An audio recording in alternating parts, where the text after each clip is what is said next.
जैसा कि आप देख रहे हैं राज्यसभा चुनाव होने जा रहा है, हमने पहले ही महागठबंधन में तेजस्वी जी से अनुरोध किया था कि एमआईएम को इस बार मौका दे, क्योंकि 26 में भी, 28 में भी, 30 में भी बिना एमआईएम के सहयोग के महागठबंधन का कोई भी एमपी नहीं बन सकते। तो हम अख्तर उल साहब ने तेजस्वी जी से मुलाकात की थी, उन्होंने बात भी कहा था कि भाई मैं बताऊंगा, लेकिन उसके बाद अफसोस की उधर से कोई खबर नहीं आई।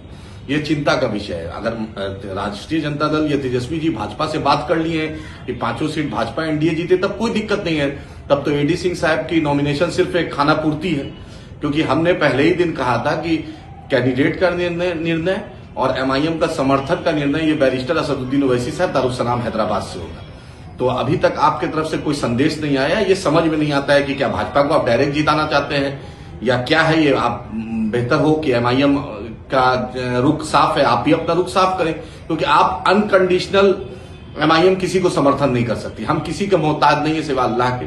सीमांचल के अवाम ने बैरिस्टर असदुद्दीन ओवैसी साहब, अकबर साहब, अख्तर उल साहब, इंजीनियर आफ्ताब साहब, एमआईएम के पूरे लोगों की जद्दोजहद मेहनत के चलते एमआईएम कामयाब हुई। वहां के लोगों का एहसान है।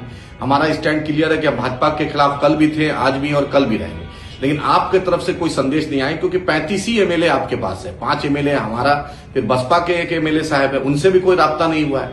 तो उम्मीद है तेजस्वी जी इस बात को समझेंगे। अगर अपोजिशन को जितवाना है तो एमआईएम के टॉप लीडरशिप से आप बात करेंगे, क्योंकि तेलंगाना में आपने देखा कि तेलंगाना की दूसरी सीट के लिए एमआईएम के एमएलए की जरूरत थी, तो तेलंगाना के चीफ मिनिस्टर साहब ने वहां के हमारे एमएलए लोग को ले गए, बैरिस्टर असदुद्दीन ओवैसी साहब से बात की, अकबर साहब से बात की, जिसके चलते नॉमिनेशन में भी खूबसूरत तस्वीर आई कि एमआईएम के भी एमएलए थे, खुद सीएम रेवंत रेड्डी साहब थे और दूसरे लोग थे। तो उम्मीद है तेजस्वी जी जो भी बात करेंगे, हमारे लीडर से आपको बात करना है, अख्तर उल साहब से बात करना है, तभी एमआईएम उस पर फैसला करेगी। हमारे पास हर ऑप्शन खुले हैं। भाजपा को हम भी हराना चाहते हैं, लेकिन हम अपने सम्मान से समझौता नहीं करेंगे। ये हमारा स्टैंड क्लियर है।